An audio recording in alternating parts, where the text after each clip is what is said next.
Yeah. Yeah, I haven't gotten anything done on this. But I have a million excuses. Had a lot going on since my last video.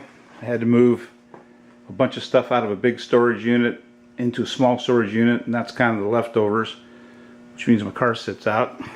And then I had some other stuff to deal with.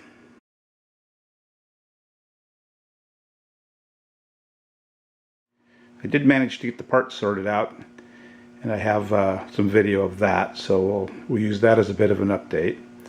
And I had this happen. I bought some stuff called Zep. It's a metal cleaner, and I soaked this aluminum cylinder head in it. That didn't work out. It didn't do the head any good.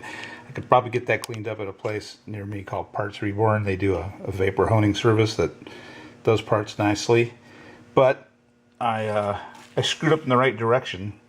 I bought this head a long time ago, and it's perfectly fine, so we'll use this one. So anyway, don't use this stuff on aluminum. And just remember, I make mistakes, so you don't have to.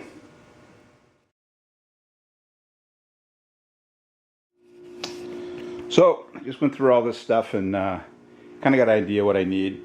I know for sure I need tires and tubes, 17-inch tires and tubes. I bought these two gas tank side panels, and I've discovered they're the wrong ones. They're for the street version of this bike, and I bought them because I wanted these guys to replace those, and I don't think they're going to fit. I'll try them, but I don't think they're going to work. We'll see. Seat, Frankenstein seat, new age correct seat. Fork boots, here's the deteriorated ones, and a new pair. Tank badges, I got a new pair of tank badges for it. I got a new exhaust gasket that goes between the head pipe and the muffler, and I got a new pad for the brake pedal, and I got a new brake pedal and a new shift pedal because like I said, this bike belonged to my grandfather at one point in time, and he had two things. He had big feet and a welder.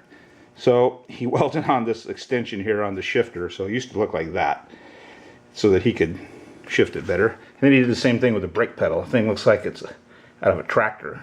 It should be like that size. So anyway, I'll replace those two out. That's good. Piston and rings I have. I need to rebuild the carburetor, so I'm gonna have to find I think a carburetor kit. I may be able to get away with just flushing everything out. It didn't look too bad. It had the same kind of varnish on it that everything else in the engine did. A lot of this stuff just needs to be cleaned up and put back on. I did find battery box, ignition switch, coil, rectifier, brake light switch.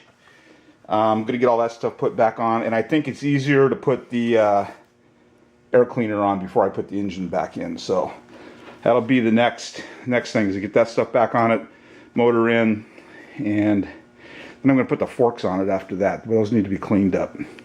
Okay, so now we're kind of caught up. I've given you my giant pile of lame excuses, and there was some fun in there. It wasn't all work. And I'm going to get busy on this thing. Forks just need to be washed, fork boots put back on them, oil put in it, and they could go back on the bike. This stuff, electrical stuff, could go back on, except for the battery. That thing's junk. Air cleaner can go back on. Center stand needs to be just kind of wire wheeled and painted. That's the center stand spring. So those are all jobs I could kind of knock out pretty fast. I did manage to acquire or order a top-end gasket set. So it's a base gasket, head gasket, which I have like 5 of. I don't need another one. And an exhaust port gasket. 20 bucks, OEM parts. eBay's magic. And I guess that's all. Thanks very much. Gonna wrap this up. Talk to you later.